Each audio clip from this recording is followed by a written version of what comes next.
Shalom, shalom, bien-aimés dans le Seigneur, chers enfants, chers serviteurs de Dieu, que la paix et la grâce de Dieu soient sur votre vie. Vous qui me suivez, vous qui êtes abonnés à ma chaîne YouTube, que Dieu vous bénisse, que l'Éternel Dieu vous fasse la grâce.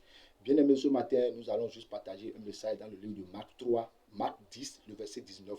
Il dit, voici, je vous ai donné l'autorité de marcher sur les serpents et sur les scorpions, et sur toute puissance d'ennemis, et rien ne pourra vous nuire.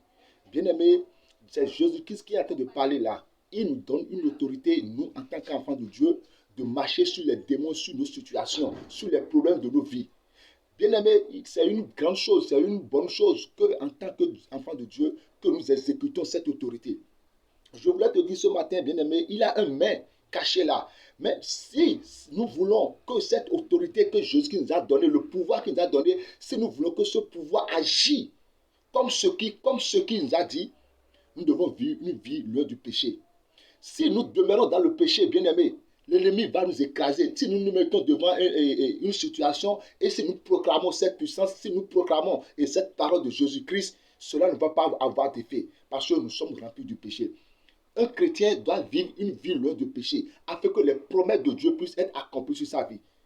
Gloire à Dieu. Un chrétien doit vivre une vie loin, une vie de sanctification pour qu'il puisse voir la gloire de Dieu se manifester dans sa vie, pour qu'il puisse voir la puissance de Dieu se manifester, pour que Jésus puisse confirmer sa parole dans sa bouche.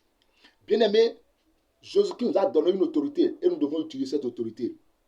Vivons une vie de sanctification, une vie dans la volonté de Dieu, afin que cette autorité, ce pouvoir puisse être manifesté, afin que les miracles et des produits puissent se produire dans nos vies. Bien-aimés serviteurs dans le Seigneur, nous devons vivre une vie de sanctification. Nous devons conduire l'Église dans une vie de sanctification. Nous devons prêcher la sanctification afin que l'autorité, le pouvoir que Jésus nous a donné, pour que cela puisse être accompli et que nous puissions voir la gloire, les promesses de Dieu s'accomplir sur notre vie. Voilà, bien-aimés dans le Seigneur, que la grâce et la paix de Dieu soient sur votre vie. Soyez bénis. Shalom à vous.